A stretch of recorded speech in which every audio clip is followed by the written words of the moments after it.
Welcome to the Deep Dive. This is where we take materials you've shared and, well, we pull out the key insights. The goal is to get you up to speed, quickly, and hopefully make it engaging too. And this time, we're digging into a really timely book.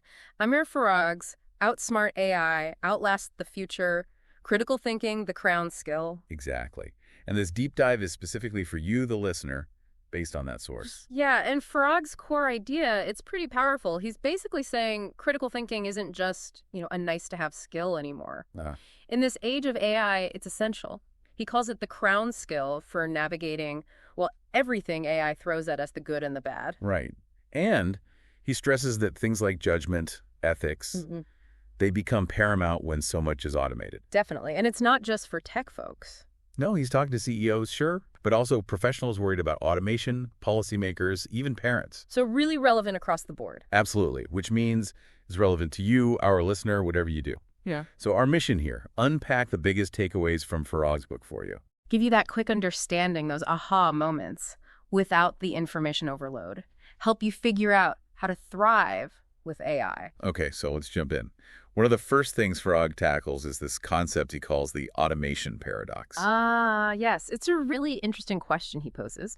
Basically, as machines get better and better at, thinking, do we humans actually risk losing some of our own cognitive edge? Do our thinking skills weaken? Yeah, that's a worry, isn't it? That we'll just get lazy and rely on the tech too much. It is. But Farag pushes back on that. He makes a strong case that AI, for all its power, can't replicate true critical thinking. So what's missing? What's the human element?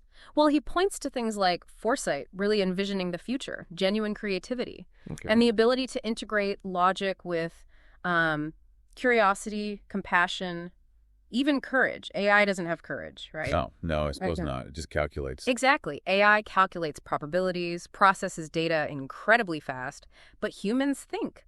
We grasp nuance, we reflect, we understand consequences in a uniquely human context. That distinction feels really important. AI is a tool, but it doesn't have that human understanding. Precisely. And Farag emphasizes that understanding this difference is key.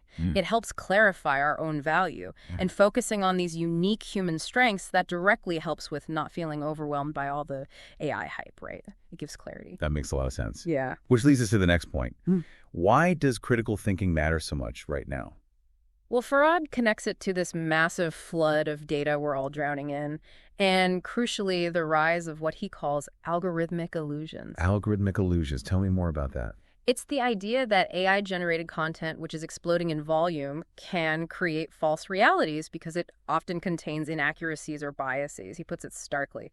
Data is super cheap now everywhere, but sound judgment, that's rare. That's valuable. And the investment in AI, the way businesses are adopting it, it's not slowing down. Not at all. It's accelerating. He cites figures showing massive global investment, and most companies are already using AI in core operations. This isn't future gazing, it's happening now. So the danger isn't the tech itself, necessarily. Exactly. The danger, Farag argues, is us blindly trusting it, putting too much faith in the outputs without questioning them. And he gives some pretty sobering examples of when that goes wrong. Oh, definitely. The combat system in the U.S. falsely flagging black defendants at higher rates for recidivism. Right, I remember that. And Amazon's hiring tool. Yeah, showed clear bias against women. Then there was Microsoft's Tay chatbot that went off the rails fast, becoming toxic. A total PR disaster. And even more concerning, cases like a health system AI in Europe apparently downgrading a child's sepsis symptoms, or the self-driving car fatalities. And deepfakes are getting scarily realistic, too. Very much so. It all paints a picture of significant risk when that critical human oversight is missing. What really struck me was the Deloitte survey he mentioned. Yeah. Where employees admitted they just defer to the AI even if it goes against their own judgment. Exactly. That's automation bias right there, isn't it? Just assuming the machine knows best. It is. And combined with those algorithmic illusions, this flood of potentially biased or just plain wrong AI content, it creates a real problem. So Farag's point is, the big challenge now isn't getting enough data, it's dealing with data distortion. Precisely. AI isn't a truth machine. It works on probabilities, reflects its training data, warts and all. Which means we absolutely have to get better at evaluating information in this new landscape. Couldn't agree more. And that's where Farag starts laying out the foundations of critical thinking for interacting with AI. Okay, so what are some of those key pillars? Well, the first big one is mastering information evaluation. He really hammers home that we can't just assume AI output is reliable just because it's from a fancy system. Makes sense. So he introduces a framework, the 5 pillars of source evaluation. These are authority, accuracy, objectivity, currency, and relevance. Okay, let's unpack those just a tiny bit. Authority is the source, credible. Right. Accuracy, can we verify the facts? Objectivity, is it biased? Is there an agenda? Currency, is it up to date? And relevance, does it actually apply to my question or problem? Exactly. It's a practical checklist for any information, but especially AI-generated stuff. And he offers specific techniques too, right? Yeah, like basic fact-checking, going back to primary sources if you can, triangulation, comparing info from multiple different sources. That seems crucial. Don't rely on just one output. Definitely. And understanding the difference between correlation and causation.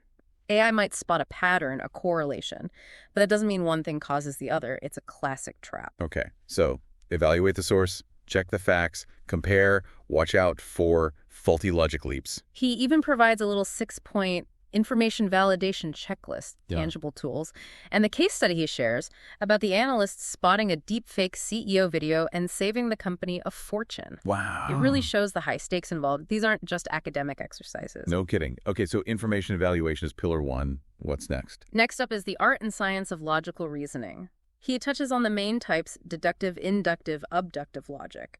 Okay. Gives an example of inductive reasoning, like how AI uses it for predictive analytics, spotting trends in data. But AI isn't infallible here either.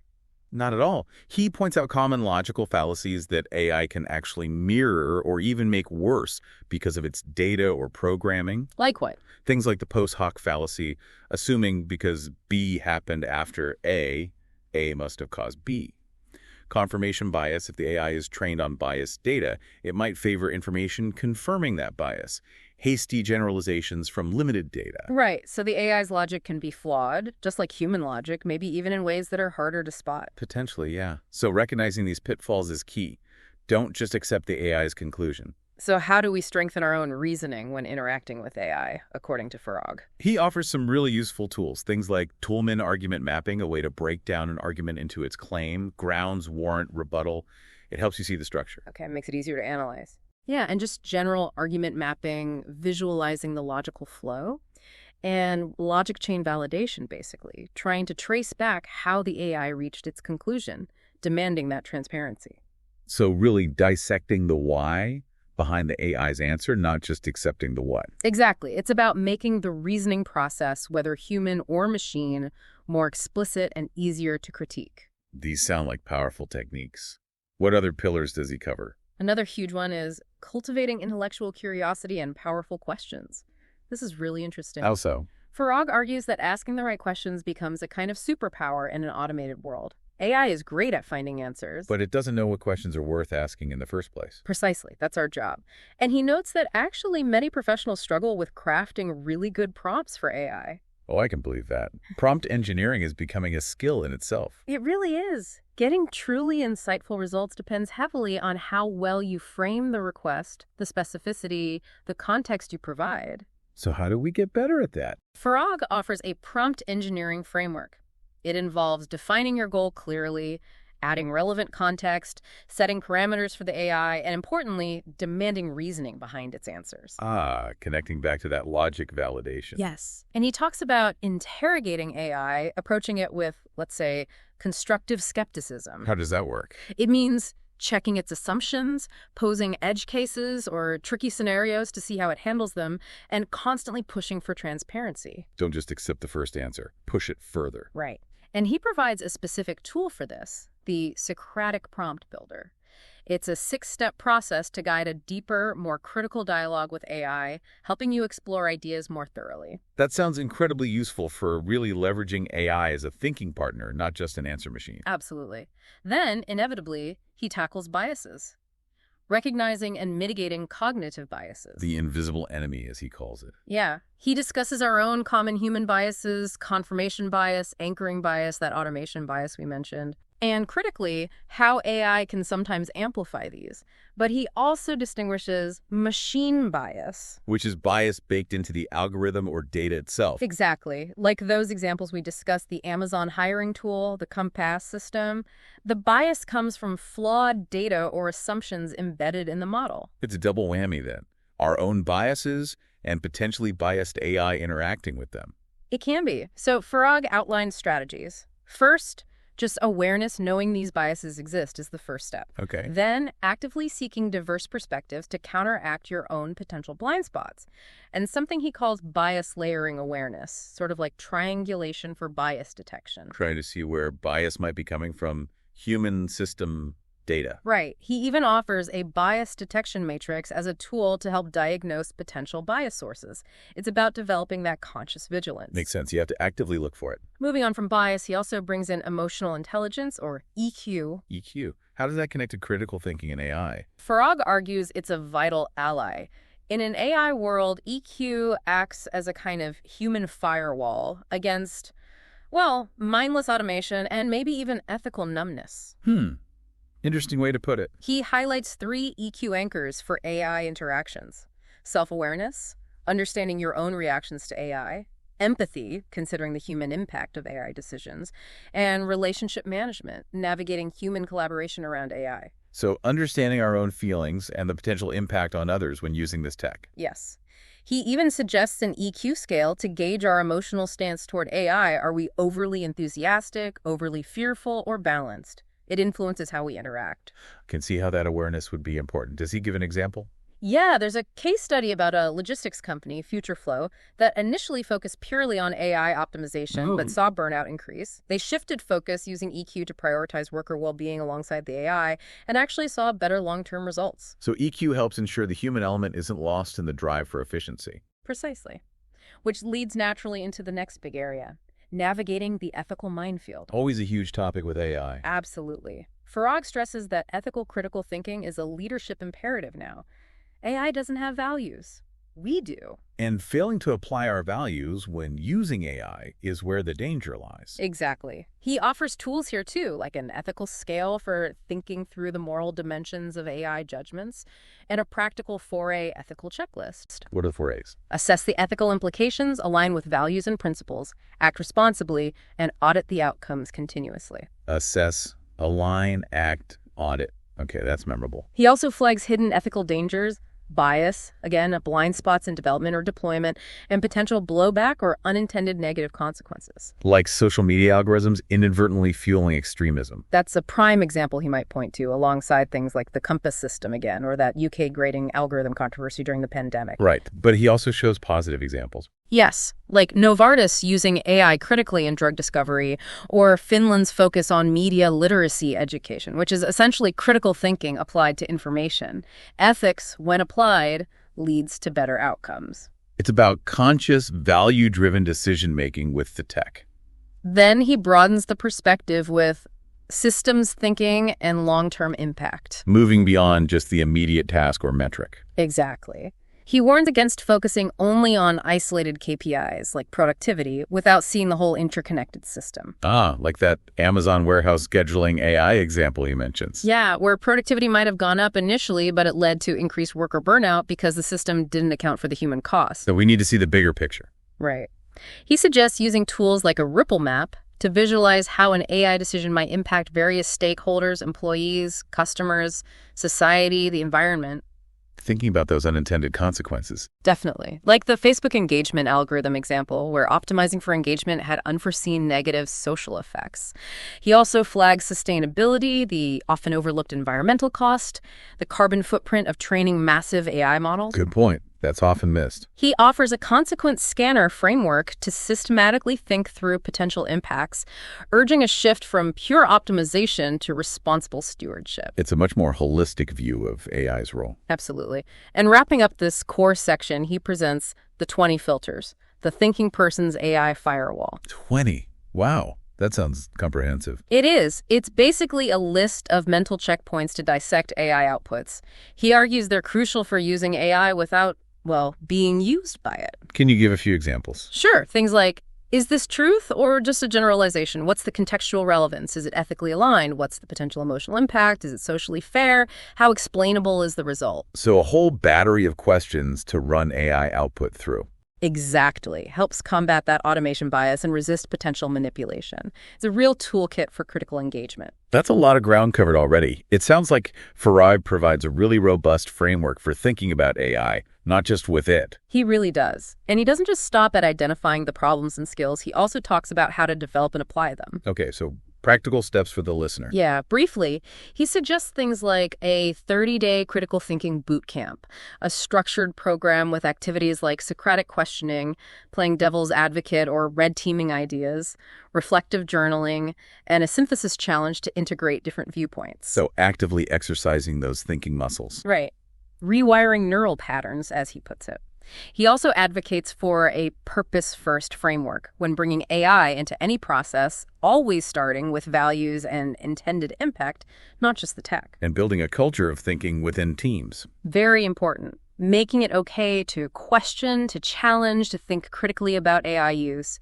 He also introduces the idea of the T-shaped thinker. Someone with deep critical thinking skills, that's the vertical bar of the T, combined with broad technical literacy and creative skills, the horizontal bar.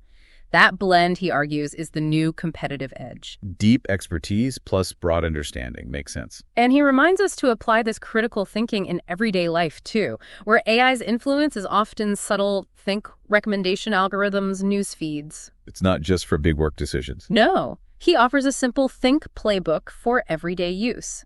Trust but verify, humanize the interaction, investigate the source, navigate biases, and know your purpose. Think. Trust, humanize, investigate, navigate, know. Got it. He also touches specifically on critical thinking for innovation. How did that differ from just using AI for efficiency? Well, he distinguishes between AI merely optimizing existing processes versus enabling true human-driven innovation. AI can generate ideas, sure. But we need to evaluate them critically. Exactly. He suggests an innovation litmus test, checking AI-generated ideas for novelty, feasibility, and actual value. And he outlines a creative synthesis loop. Okay, what's the loop? Inspire, using AI for ideas. Generate, letting AI produce options. Refine, where human critical thinking and creativity are key. And apply, implementing the refined idea. The human role is central, especially in refining and applying. So AI is a creative spark, but humans steer and shape the outcome. Precisely. And finally, he looks at embedding critical thinking in education and development. Which seems crucial for the future workforce. Absolutely. He argues education needs to shift focus from memorizing answers, which AI can do, to learning how to ask powerful questions. Building those cognitive muscles we need. Right, like prompt crafting, bias detection, ethical reasoning. He stresses lifelong learning and continuous upscaling are non-negotiable now. And leaders have a role to play. A big one, fostering that culture of critical AI fluency. He highlights research showing that human AI teams perform best when the humans are trained to question and critically engage with the AI, not just accept its output. That synergy is key. So training humans to work critically with AI leads to better results than either alone or humans just following the AI. That's the takeaway. It's about partnership, but a thoughtful, critical partnership. Wow. Okay, and that brings us towards the end of this deep dive. Yeah. The core message really seems to be that critical thinking is the skill. It's the crown skill, as Farag puts it. It's not about being scared of AI or blindly following it. It's about thoughtful, ethical, curious partnership. And hopefully this discussion has given you, our listener, a solid shortcut to the heart of Farag's argument. We've hit the main points, the key frameworks and ideas he presents for navigating this AI-driven future. So here's something to maybe mull over as you go about your day. Think about one area, maybe at work, maybe just in your personal life, where AI is becoming more common. Yeah, what's one assumption you've kind of been making about what it tells you or suggests? And how might applying just one critical thinking idea, we talked about maybe one of those 20 filters, or just questioning its assumptions, how might that change your perspective or even what you decide to do? It's a powerful exercise. And if this has piqued your interest, we definitely recommend checking out the book itself, Outsmart AI, Outlast the Future. It's packed with much more detail and practical guidance. Definitely a valuable resource. Because as we've heard, the future doesn't just belong to those using AI. It belongs to those who think critically about it. So stay curious, keep asking those questions, and thrive.